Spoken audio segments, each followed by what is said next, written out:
Te damos gracias por todo en el nombre de Jesús. Amén y amén. Muy bien. Vamos a entrar al Evangelio de Marcos. Hay unas cosas bastante interesantes que vamos a ver hoy y vamos a ir aprendiendo algunas cuestiones, ¿sí? Eclipsado por Mateo, Agustín dice que el Evangelio de Marcos podría ser el primero de los evangelios y ciertamente su autor, el inventor de este género literario, aun con su rústica presentación, envuelve a sus lectores en dinamismo de la obra de Jesús. Y Barclay lo denomina como el Evangelio esencial. Tiene varios nombres, en la medida que vamos avanzando vamos a ir descubriéndolo, ¿sí? Vamos a hablar sobre la paternidad que decir sobre quién fue el autor, en realidad, de este libro. Aunque muchos se lo atribuyen a Juan Marcos, no está muy definido el tema allí, ¿sí? Se le adjudica a él, pero es anónimo. O sea, podemos decir por todas después lo que vamos viendo, las evidencias, el lenguaje, muchas cosas que influyen, se lo atribuyen a él. Pero en realidad no está certeramente confirmado que haya sido él. ¿Sí? Claro, es lo que dijimos la otra vez. Así que tengamos presente eso también. Era común en la cristiandad primitiva asumir que cuando el nombre aparece repetidas veces, ¿sí? Se trata de la misma persona, y a Marcos se lo menciona 8 veces en el Nuevo Testamento. Entonces, por la tradición, ¿sí? Se lo atribuyen a Juan Marcos. ¿Quién era Juan Marcos? Juan Marcos aparece en Hechos capítulo 12, verso 12, ¿sí? Cuando Pedro es liberado de allí de la cárcel, y María, la madre de Juan, el que tenía por sobrenombre Marcos, dice. Aparentemente, fíjense que tenía un apodo, ¿no? Aparentemente Marcos tenía dedos cortos en comparación también a su cuerpo, o sea que el prólogo antimarcionista era llamado dedos tocones. ¿No? En distintas épocas fue el compañero tanto de Pablo, de Bernabé y de Pedro en los viajes misioneros que hicieron. Vamos a hablar sobre la evidencia externa que nos dice también quién fue, ¿sí? Si fue realmente él o no. La declaración más primitiva sobre el origen de este evangelio es la que hizo Papías en el año 110 después de Cristo. Y él dice que Marcos fue el intérprete de Pedro, como se acuerdan que lo vimos el otro día, ¿sí? Pedro iba relatando, iba contando su historia y Marcos era el que iba escribiendo. Y escribió con exactitud todo lo que recordaba, aunque no en orden de lo que el Señor dijo e hizo, porque no oyó ni siguió personalmente al Señor, sino que como dije, después a Pedro. Aplica sus enseñanzas de acuerdo con las necesidades, pero no como quien va poniendo un orden en las palabras del Señor, de modo de que Marcos no se equivocó en absoluto cuando escribió ciertas cosas como las que tenía en su memoria, pero todo su empeño lo puso en no olvidar nada de lo que escuchó y en no escribir nada falso. ¿Ah? A mediados del siglo II, la información de Papías se completa con el prólogo antimarcionista a Marcos, que afirma que Marcos fue el intérprete de Pedro, y después de la partida de este último se dedicó a escribir su evangelio en las regiones de Italia. Tertuliano también afirma que Marcos fue el intérprete de Pedro, ¿sí? Y Eusebio escribe que es Clemente de Alejandría. El Evangelio de Marcos tuvo su siguiente origen. Cuando Pedro estaba en Roma predicando la palabra y declarando el Evangelio por el Espíritu, los presentes, que eran muchos, pidieron a Marcos, quien por seguirle desde hacía mucho tiempo recordaba sus palabras, escribiera todo lo dicho, para que no se perdiera, ¿sí? Para que quedara algo certificado a través de lo que él iba recibiendo de Pedro. Por su parte, Pedro, cuando lo supo, ni se lo prohibió, ni tampoco lo animó. Si lo querés escribir, escribilo. Pero más que nada, Marcos respondió a la presión de la gente, para que no se olvidara todo lo que Pedro había vivido, porque el que estuvo presente en todo fue Pedro. Claro. ¿Está? Entonces tenemos ahí algunos de los que hablan en cuanto a la evidencia externa, queriendo atribuirle a Marcos la autoría del libro. Recuerden, todo esto estamos en suposiciones. No hay nada certero en cuanto a esto, ¿está? Esta abundante evidencia apunta al reconocimiento de la autoría del Evangelio por parte de Juan Marcos y su fuente primaria, que es la predicación de Pedro. Así que muchas veces se lo ha llamado el Evangelio de Pedro, a juzgar de la naturaleza de los incidentes, la elección de los temas y la forma en que están tratados. Sin embargo, es posible encontrar otras explicaciones. Otros prefieren describirlo como el Evangelio para los romanos, ¿sí? O el Evangelio para los gentiles. ¿Saben lo que eran los gentiles, verdad? Gentiles eran los que no pertenecían al pueblo judío, ¿sí? Pero nosotros para ellos somos los gentiles. Aunque este título es apropiado más que nada para la versión de Lucas.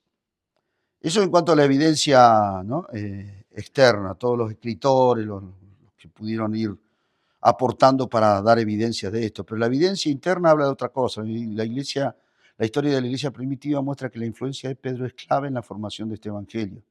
Pero el libro mismo también muestra indicios de esta influencia. Y ahí vamos a ver algunas cosas. Primero, que el evangelio comienza en el momento en que Pedro se convierte en discípulo, ¿sí? Y no da detalles de la natividad de Jesús. Fíjese que no comienza hablando del nacimiento de Jesús, como lo hace el relato de Lucas, ¿se acuerdan? Que busca toda la historia, Lucas, y hace todo el rato. Bueno, Marcos no empieza ahí. El ministerio de Galilea es prominente, o sea, está centrado más que nada en todo el trabajo que Jesús hizo en Galilea, porque es la ciudad de Pedro, Capernaum, ¿sí? Y lo vivido de la narrativa sugiere la necesidad de un testigo ocular, de primera mano. Además, la rapidez de movimiento sugiere un autor cuya fuente también sea de carácter activo y entusiasta. ¿Sí? ¿Se entiende? La narrativa sugiere que alguien tuvo que decir lo que pasó. ¿Sí? Entonces, como Juan Marcos no estuvo, sí o sí, la evidencia es que Pedro era el que le fue contando toda la historia.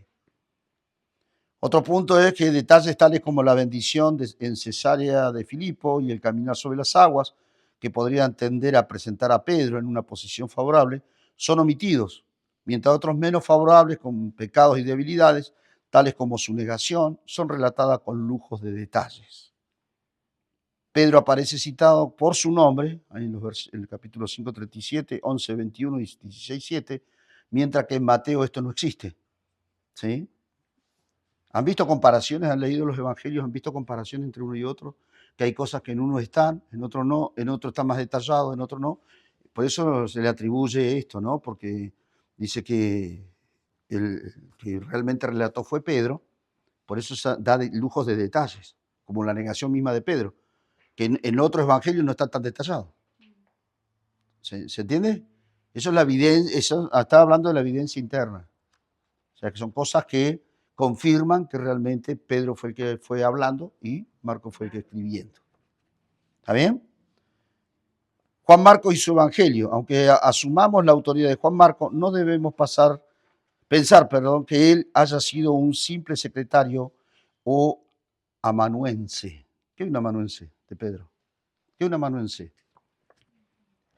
Amanuense, persona que tiene por oficio escribir a mano, copiando o poniendo en limpio escritos ajenos o escribiendo lo que se dicta.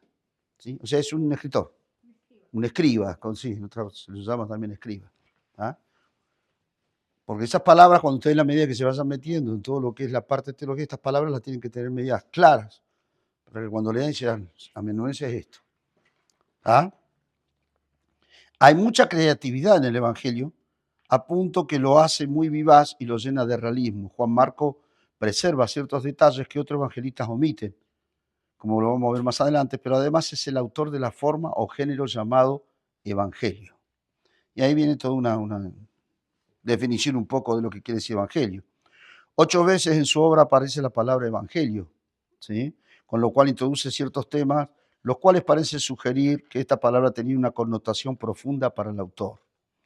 En el mundo helénico, o sea, en el mundo romano, evangelio quería decir buen mensaje o buen anuncio. ¿Sí?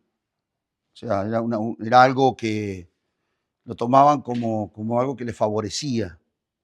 Entonces, cuando Marcos toma esto, dicho por Pedro también, para ellos es una buena noticia lo que pasó.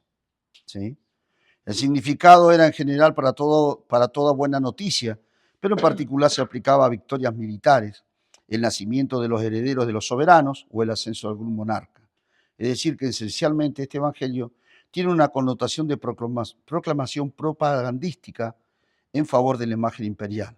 Y así el contenido es altamente ideológico. En la medida que vayamos viendo,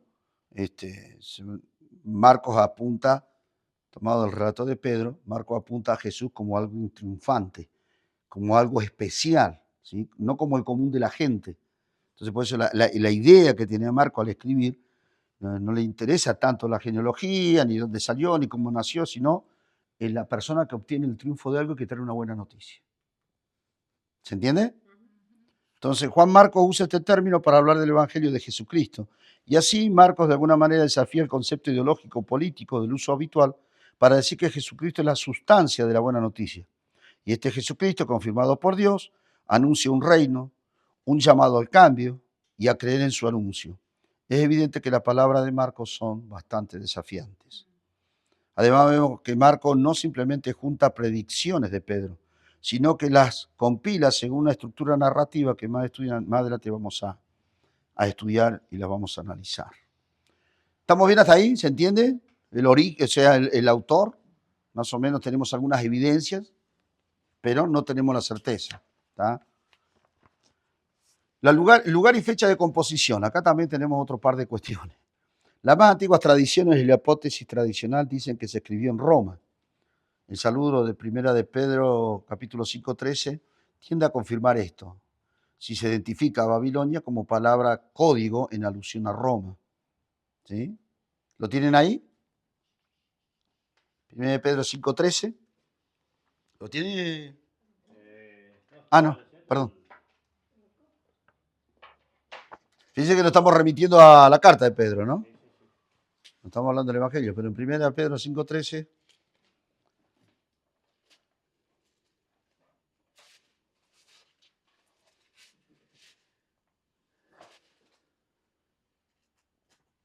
La iglesia que era de Babilonia, elegida juntamente con vosotros, y Marcos, mi hijo, os saluda. Él hace, nombra a Babilonia como diciendo, Babilonia representa a Roma, ¿sí? Babilonia en ese tiempo no estaba ahí. Entonces, cuando Pedro habla de esto, da a entender que el escrito fue hecho mientras él estaba así, en Roma. ¿Tá? Por eso se dice que el lugar de donde se compuso el Evangelio fue así. También la fecha tradicional eran los 50, los años 50, pero la mayoría de los eruditos prefieren hoy la fecha de 65 a 70 después de Cristo, la fecha que fue escrito el libro. ¿Tá? Antes de la caída de Jerusalén, fue eso por la interpretación de Marcos 13. Ireneo dice que Marcos compuso su evangelio después de la partida de Pedro y de Pablo. Si la palabra griega édolo quiere decir muerte, no podría ser antes del 68 después de Cristo. Sin embargo, hay algunos que opinan en forma diferente, asumiendo que el desastre de Jerusalén ya había ocurrido y por consiguiente intentan una fecha posterior al 70. Otros intentos antiguos, como el de Torrey, sitúan su composición en el año 30 y el 40, ya que este último ve una referencia al asesinato de Calígula, que fue en el 41 después de Cristo, y en Marcos 13:14, pero el argumento resulta muy débil. Sin embargo, los eruditos se han inclinado por la primera fecha por las siguientes razones. Las referencias históricas, que dice que Marcos escribió después de la muerte de Pedro y la de Pablo, la probabilidad de que Marcos 13 refleje la situación de los años 64-66 y la importancia que concede al sufrimiento y a la persecución y su interés por la libertad de los paganos. Son algunas de las cuestiones que se tienen en cuenta para ir fijando fechas. Comentarios más recientes tienden a volver sobre otras bases a una fecha más temprana. Si bien la tradición sugiere que fue escrito después de la muerte de Pedro y de Pablo, también afirma que Pedro no se opuso a su publicación, de modo que el análisis no comienza con estos datos. Hendriksen hace un análisis compensado con los años 50-65, pero luego se inclina en pensar a favor de la década del 40 por las siguientes consideraciones. Fíjense lo que él tiene en cuenta. Eusebio dice que Pedro llegó a Roma durante el reinado de Claudio, del 41 al 54, y que a la petición de los oyentes de Pedro, Marcos escribió el Evangelio, lo que decíamos recién. Algunos manuscritos unciales tardíos y cursivos informan que el Evangelio de Marcos fue escrito de 10 a 12 años después de la ascensión de Cristo. por lo que podría datarse para el año 39 al 42. Los descubrimientos de la cueva número 7 de Qumran sobre el fragmento que contiene Marcos 6, 52 y 53, así parecen indicarlo, como también la datación que hace el papirólogo español Calham alrededor del 50. O sea que todo varía entre el 39 y el 60. Entre ese periodo fue escrito el libro, aparentemente. ¿Tá? Hay varios que dan varias fechas, pero lo más acertado aparentemente es lo que está diciendo Hendriksen, citándolo en esa fecha, ¿sí? De 10 a 12 años después de la ascensión de Cristo, ¿por qué lo fecha entonces entre el 39 y el 42? ¿Lo pensaron eso? Porque el año cero, ¿cuándo comienza?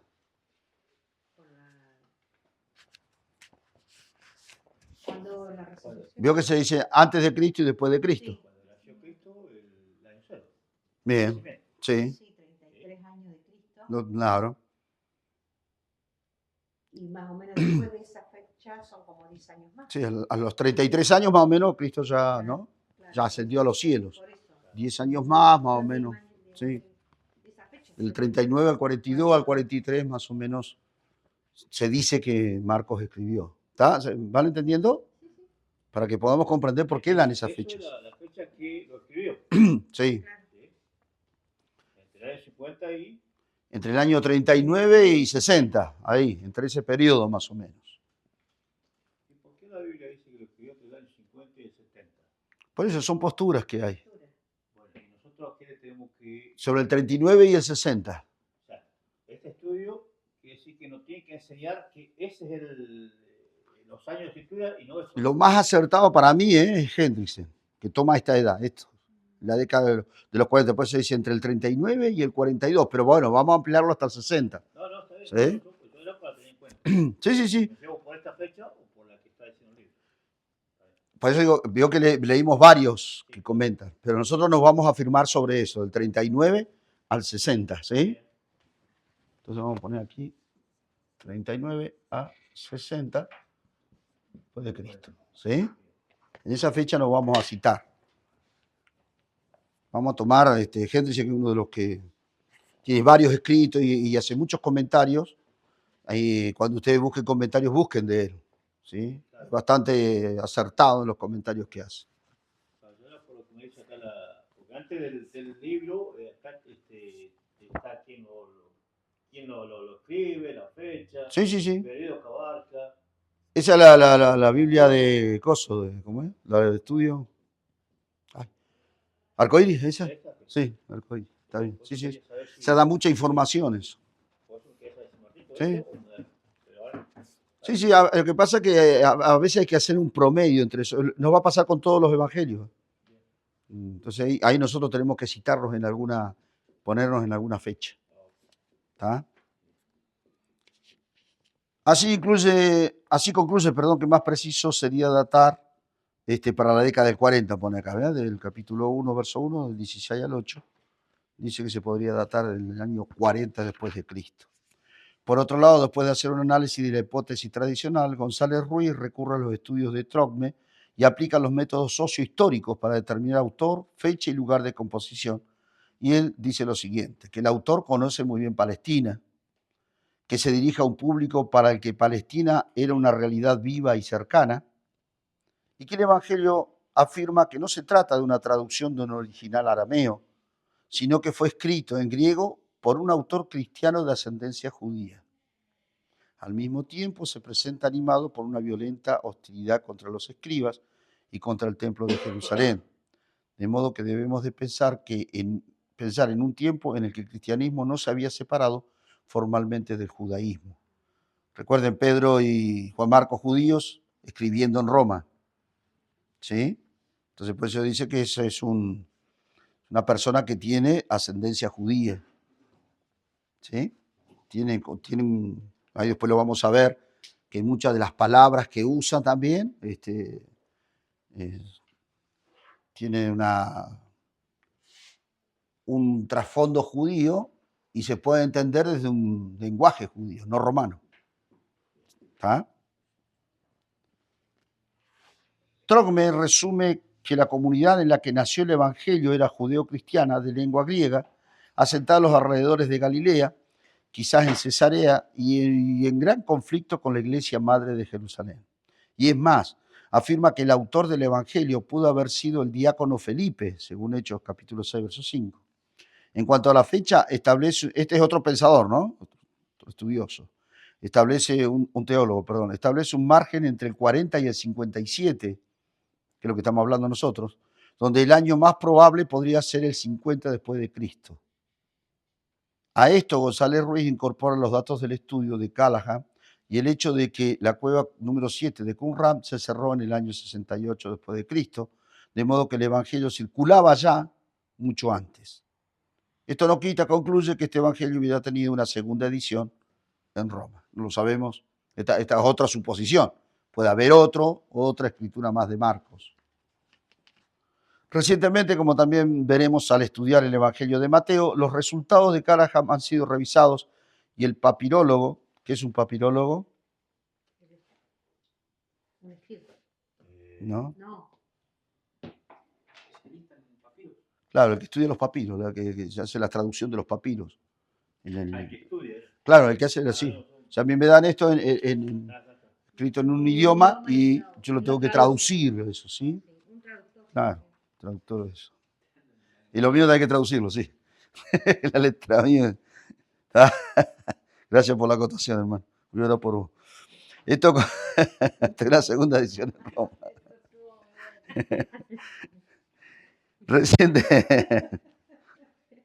Recientemente, como también veremos al estudiar el Evangelio de Mateo, los resultados, ¿no?, de Callahan hacen este papirólogo Aristide Malnati considera que el fragmento de la cueva de Qumran puede datarse del año 40 y 45. Esto adelanta considerablemente las fechas. Y de ser cierto, estos resultados deberían replantearse nuevamente otras hipótesis. Pues cada uno va, según lo que va investigando y lo que va averiguando, va dando fechas, ¿sí? Pero por lo general, la mayoría de los evangelios fueron escritos entre estas fechas que pusimos acá atrás. 39, 60. Sí. ¿Ah? O sea que nosotros nos quedaríamos con esa fecha. Sí, Como para generalizar. para generalizar. Después lo vamos a ver y se van a dar cuenta que los otros evangelios más o menos andan en lo mismo. ¿Ah? Bien, vamos a ver a quién estaba dirigido esto, ¿sí? Como hemos ya sugerido, la tradición afirma que fue escrito en Roma, para los romanos principalmente y los gentiles en general. Los romanos no estaban interesados en el linaje de sus conquistadores. ¿Qué era el linaje? ¿Qué es el linaje? ¿El pueblo? La herencia. Eso. Claro, ¿sí? ¿De dónde viene? La herencia. ¿Sí? Que era el hijo ¿no? Todo eso, la descendencia. ¿Se entiende? Sí. Entonces, no estaban interesados en ello. Por eso que Marcos no dice nada de eso. ¿Sí? Lucas dice, no, que nació acá, que Belén, que el hijo de... No, Marcos no va así, derechito. Bien un pensamiento romano eso. ¿Está? Por eso se dice que está escrito para los romanos, porque a los romanos les interesaba eso. Lo que ellos querían era ver acción y no tanto escuchar palabras. Y lo anteriormente dicho se completa bajo este acápite. ¿Qué es un acápite? Se lo leo. Párrafo. Texto breve, posterior al título que aclara el contenido del artículo que encabeza. Párrafo es un texto breve que viene después del título y aclara todo lo que el título quiere decir. ¿Sí? Entonces eso es, por eso dice que lo anteriormente dicho se completa bajo este acápite, o sea, bajo un título y todo lo que ese texto dice, aclara lo que dice arriba. ¿Sí? Además de las citas al Antiguo Testamento y sus alusiones son relativamente pocas, el Antiguo Testamento sería irrelevante para los gentiles romanos. Las expresiones arameas son interpretadas y las costumbres judías son explicadas. Y tiene los versículos que hablan de eso, ¿sí? Entonces, ¿los destinatarios quiénes serían? Los romanos. Usando un pensamiento romano, escriben el libro, ¿sí? Cuando yo voy a otro de los evangelios, estoy viendo que la escritura es para los judíos. sobre todo el escrito ¿cómo es? De Mateo. Habla muchas cuestiones de las tradiciones y la cultura judía. Entonces él apunta a eso. ¿Sí? ¿Qué características tiene? En cuanto a las enseñanzas, su brevedad se debe al hecho de que contiene menos de las enseñanzas de Jesús que los otros 3 evangelios. Tiene menos enseñanza. Solo posee un discurso largo, ¿sí? El llamado discurso del Monte de los Olivos, que encontramos ahí, ¿no? En Marcos capítulo 13. También está en Mateo y en Lucas, que trata de su segunda venida. Esto es significativo porque antes de ir a la cruz, Jesús aseguró que vendría nuevamente. Y Marcos tiene solo 4 parábolas de Jesús. Sin embargo, Mateo registra 14 y Lucas 19. ¡Wow! Tremenda diferencia, ¿no? Sí. Y los versículos que contienen palabras de Jesús son 278. Y fíjense la diferencia con los otros, es casi más del doble. 640. De modo que puede entenderse que este es un evangelio de acción, que es lo que le interesaba al público al que estaba destinado, A los romanos. a los romanos. ¿Sí?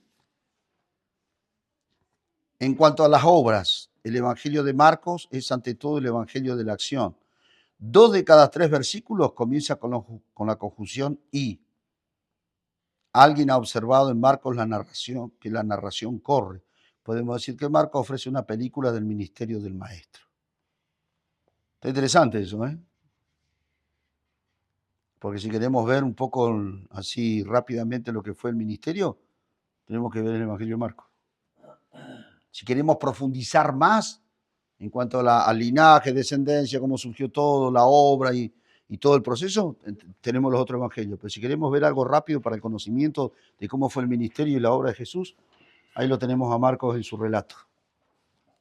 Y a yo en particular, que le estoy dando al nene, a mí me gusta mucho Lucas. Claro, porque Lucas es más detallista. Sí. Sí, Yo sí. le encontré la vuelta, no sé.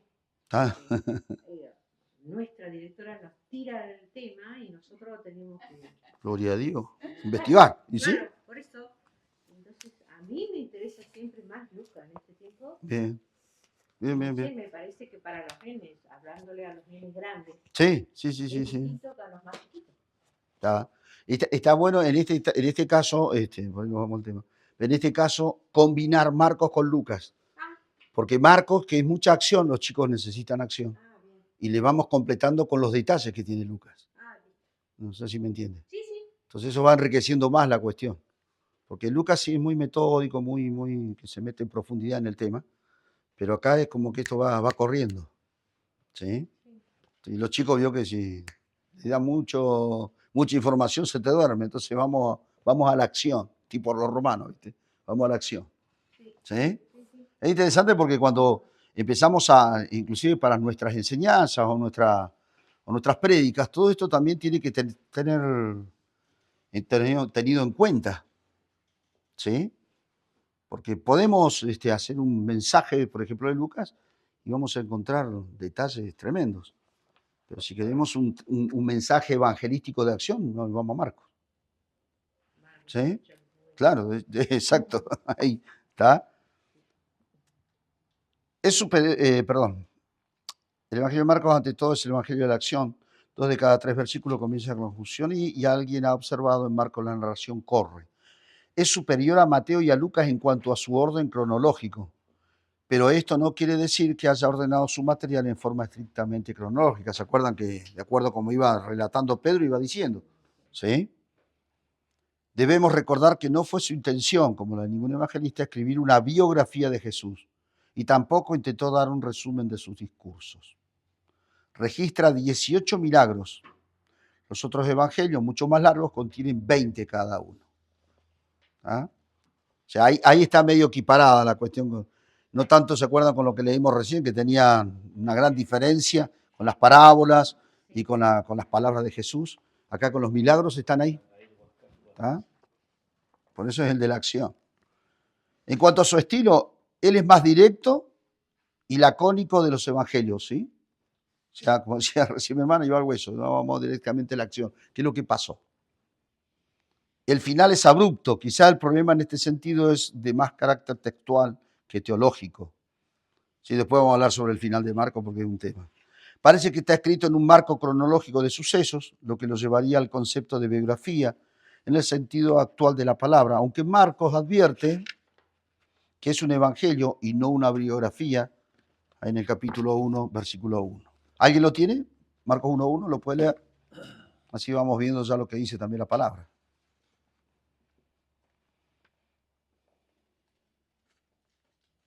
Dice, Marco 1.1 dice, principio del Evangelio de Jesús, perdón, de Jesucristo, Hijo de Dios. Muy bien. Principio del evangelio. ¿Qué es el evangelio? La buena noticia, ¿sí? El principio de la buena noticia de Jesucristo, el Hijo de Dios. Así arranca Marcos, de esa manera, ¿sí? Tiene la forma de un manual de un maestro del siglo I, un resumen de los hechos con todos los elementos significativos, salvo aquellos que se consideraron innecesarios. Las diferentes instrucciones o los hechos están desconectadas, como si fueran pequeños capítulos separados. Yo no sé si ustedes han prestado atención, pero a veces están leyendo algo en Marcos y de ahí salta otra cosa. Sí, vos decís, este no tiene nada que ver, una cosa, estaba parado acá, ahora está parado allá. Pero bueno, porque él no hace todo ese detallerío que hacen los demás, sino que él va específicamente a la cuestión y de ahí salta otro relato. Porque él va en la acción, no se olviden de eso. ¿Sí? No se queda en los pormenores. ¿Está? El propósito no fue alcanzar excelencia literaria, como sería el caso de Lucas, sino comunicar la verdad. Y su vocabulario es discreto, pero no es variado. El principio organizativo parece ser mnemotécnico. Los relatos y los dichos están vinculados por palabras clave o temas similares, más que por una estricta secuencia cronológica. ¿Sí? ¿Vamos entendiendo hasta ahí? ¿Qué es mnemotécnico? Fácil de memorizar, No. tengo el machete acá. Sí, yo lo tuve que buscar. Sí. Fácil de memorizar, algo que lo recibís, que puede ser de distintas maneras, ¿no? Puede ser visual o puede ser mental. ¿Está? Veo que mucha gente se ubica por las cosas que ve. ¿Se entiende? Eso lo podemos ver más sencillamente cuando decimos, esta persona lo ubico en algún lado. No sé su nombre, pero en algún lado lo veo. Eso es eso. Claro. Pero aparte, usted hizo una anotación ahí entre el 39 y el 60. Bueno, nos quedó eso. Claro, queda ahí. Sí. Entonces cuando nos preguntes, Eso es esta visual. fecha. Claro, eso es visual. Y todo esto, ¿no? De que es lacónico, que es fácil de memorizar, que no es muy variado y demás, ¿tendrá que ver con la personalidad así media impulsiva de Pedro? Sí. Brusca, Es que dice ahí que se tiene en cuenta el que relató. Claro. Y Marcos va escribiendo lo que él relató. Lo O que sea, le di- Por eso es que pasa de un tema al otro así. claro, sí, salta el alambrado y se va a otro lado. ¿Sí?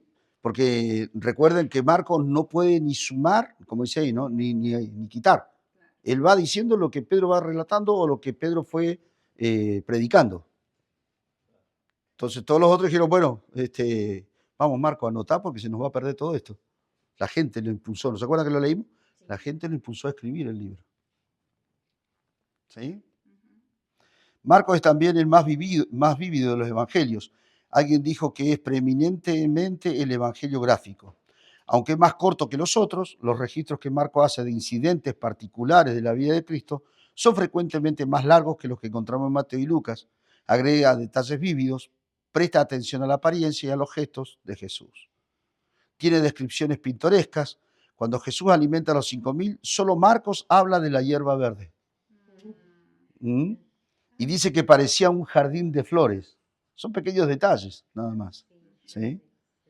Alguien dijo que Marcos trata de hacer un evangelio visualizado que está cargado de contrastes. Esto es el nomotécnico, ¿no? Lo que decíamos recién.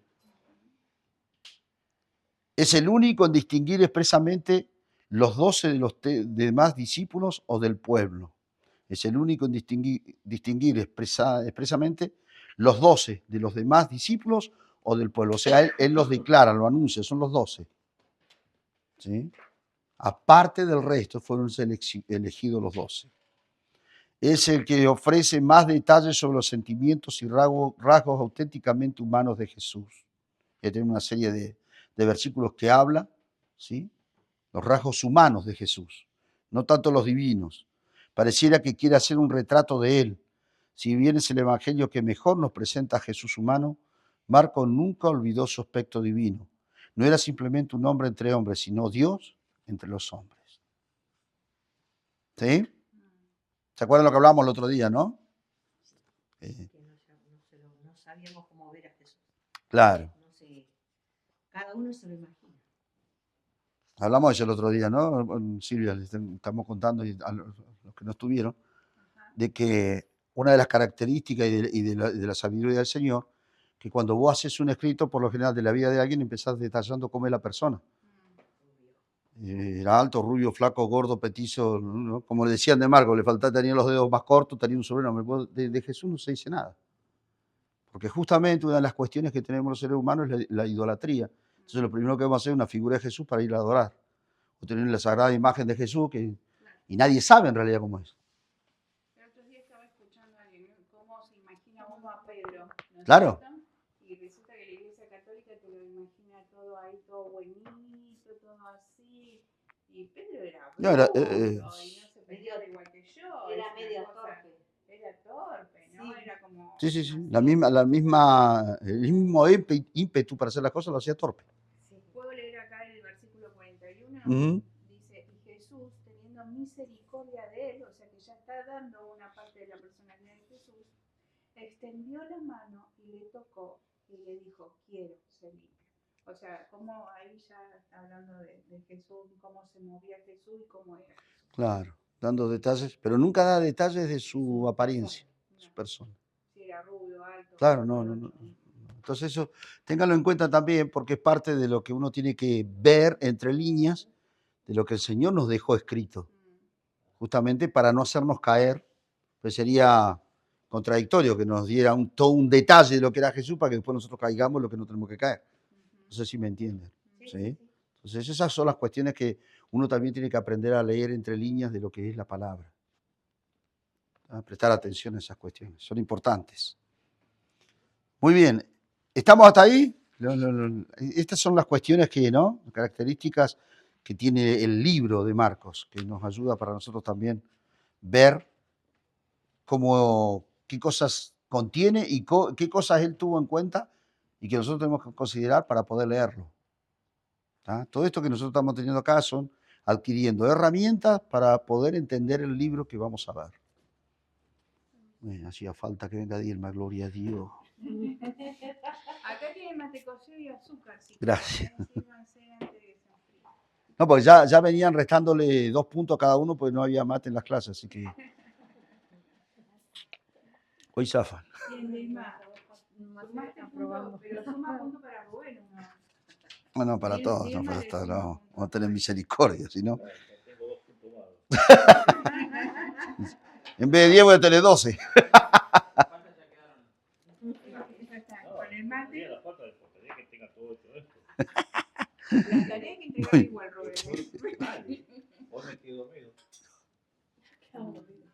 Mal, agotado. Y si llega el momento que el cuerpo pasa factura. Nosotros también nos hemos metido un rato porque estaba pasado. 2 noches de trabajo me deja pero terrible. El cuerpo no responde. No, trabajar de noche te deja morir. Sí. Así estoy. Muy bien. En cuanto al idioma, se observan algunos simetismos. ¿Qué simetismos? ¿Qué es sismetismo? ¿Dónde está escrito eso? Semitismo, perdón. En cuanto al idioma. De la Punto semántica, 68. De la semántica debe ser. No, semitismo, se lo busqué. Ah, Dichos de una persona que pertenece a alguno de los pueblos que integran la familia formada por los árabes, los hebreos, de los semitas, vienen de la descendencia de Sem, ¿sí? Originarios de esos pueblos. ¿Está? Eso quiere decir. Se observan algunos semitismos en los relatos, o sea, de las tradiciones. ¿Se acuerdan que hablamos? Yo les decía que usan lenguaje hebreo allí, en los relatos y en algunas frases del Señor. Marco explica algunas palabras. Boanerges, Talitacum, Corbán, Éfata, Bartimaios, Abba, Eloí, Eloí lama sabactani. esto no evidencia, sin embargo, un sustrato arameo, aunque hay que afirmar que el semitismo lo ha influenciado notablemente por las palabras que hay allí, ¿sí? ¿Se acuerdan? ¿Cómo? Claro, los nombres de Dios, del Señor, ¿no? Elohim Sama Lama Sabactani. ¿Qué quiere decir eso? Padre, a ti encomiendo mi espíritu. ¿Ah? Abba, sí, ya lo sabe. Eso es Padre. ¿Eh? También se encuentran algunos latinismos. Latinismo no porque sean latinos, sino del latín. ¿Sí? Que podrán sustanciar un origen romano para esta obra, aunque no necesariamente, ya que el latín era el idioma de la potencia de ocupación en Palestina, o sea, de los romanos. Por ejemplo, las palabras el camino, les dijo que dieran de comerá, lo condenaron a muerte, y hay otras más, ¿no? Legión, guardias, denario, cuadrantes, son todas palabras que se usaban los romanos, que Marcos lo tiene allí en su lenguaje, ¿sí?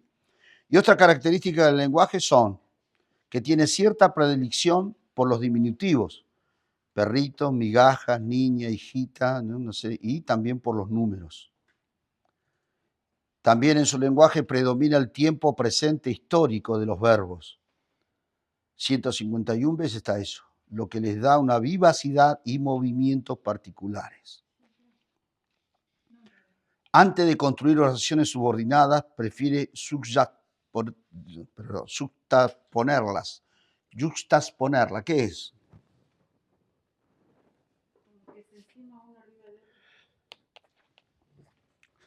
Exactamente. Y unirlas con I. La prefiere a I. En 2 versículos llega a poner 9 I. Wow, ahí lo podemos encontrar en Marcos capítulo 10, versos 33 y 34.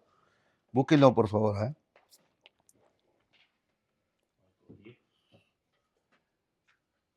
Es como que las va uniendo, las va empalmando, diríamos nosotros, ¿no? Marcos 10, 33 y 34. Dice, he aquí subimos a Jerusalén y el Hijo del Hombre será entregado a los principales sacerdotes y a los escribas, y le condenarán a muerte y le entregarán a los gentiles, y le escarnecerán, le azotarán y escupirán en él, y le matarán, mas al tercer día. Fíjese cómo va relacionando, uniendo nosotros en nuestra gramática usamos las comas mucho. Y terminamos para una serie de cosas que estamos poniendo con I al final. Y después la palabra final. Pero acá Marco va poniendo I, como que los va llevándolo y relacionándolos todos. ¿Está? Los gramáticos llaman a esta construcción parataxis en lugar de sintaxis. Mateo y Lucas, en pasajes similares, usan un participio donde Marco usa caib con un verbo en infinitivo. Abundan los enseguida y la palabra nuevamente. Fíjense la cantidad de veces, ¿no? La palabra mucho y el verbo comenzar, seguido por un infinitivo, por ejemplo, en capítulo 1:45, 2:23 y los que están así mencionados, ¿sí? Entonces, también estas cosas son las que tenemos que tener en cuenta cuando nosotros lo leemos. Tiene numerosos anacólutos. ¿Qué son? Frases incompletas. Parece que hay una predisposición en Marcos a construir los paréntesis de esta manera. Presenta 19 casos y este es un fenómeno semítico, o sea, propio del lugar, propio del lenguaje. ¿Sí? ¿Estamos ahí? Hay ausencia de enlaces, o sea, de conjunciones en las frases. Este es también un fenómeno semítico. Por ejemplo, capítulo 2, versos 27 y 28. A ver si alguien lo tiene para que podamos entenderlo. La ausencia de enlaces. 2, 27 y 28, perdón.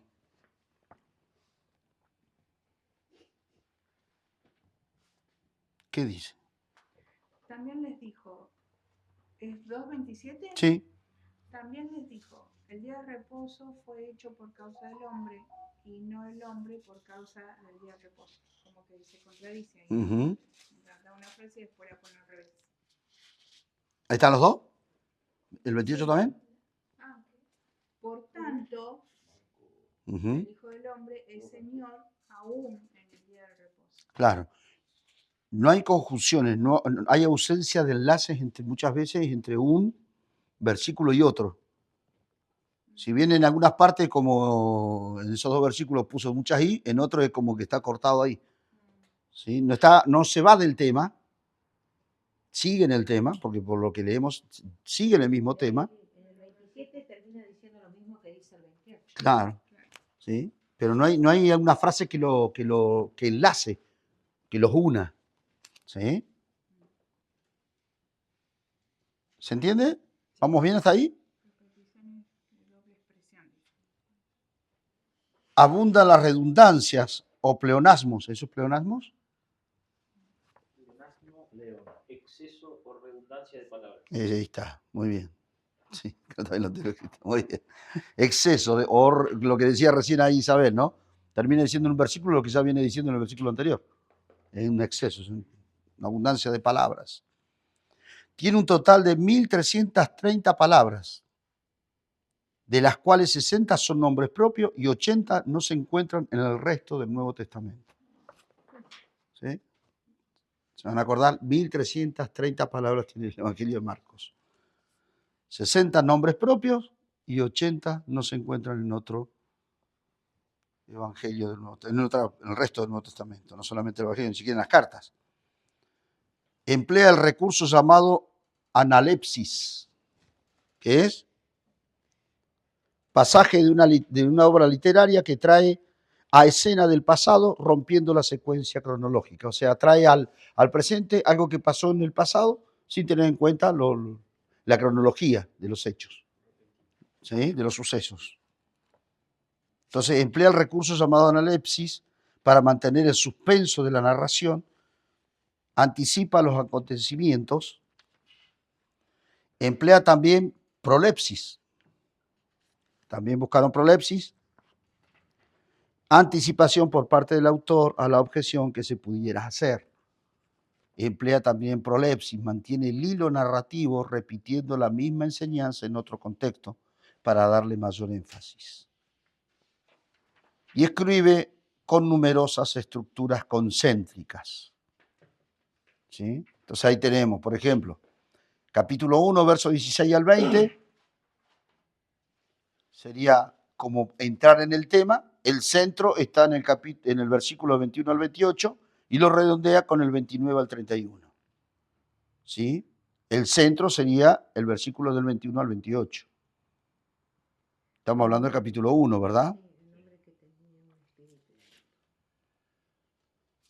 ¿Se entiende? Después podemos ir al capítulo 2, del verso 1 al 5a, es como una introducción, digamos. Y lo céntrico está del versículo 5b hasta el 10. Y después redondea con el 11, 12, va redondeando el tema. ¿Vamos bien hasta ahí? ¿Me van entendiendo? Más o menos. Más o menos. Bien, vamos a escribirlo acá a ver si lo podemos entender mejor. Estaba pensando que todo esto después en hermenéutica se vuelve a Sí.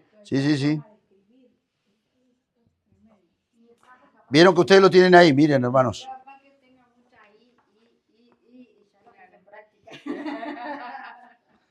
Entonces, acá lo escribe así, ¿vio? Para que usted lo entienda es así. Esto, lo céntrico, lo central de lo que en realidad está queriendo hablar, está entre el versículo 21 al 28, dice, ¿no?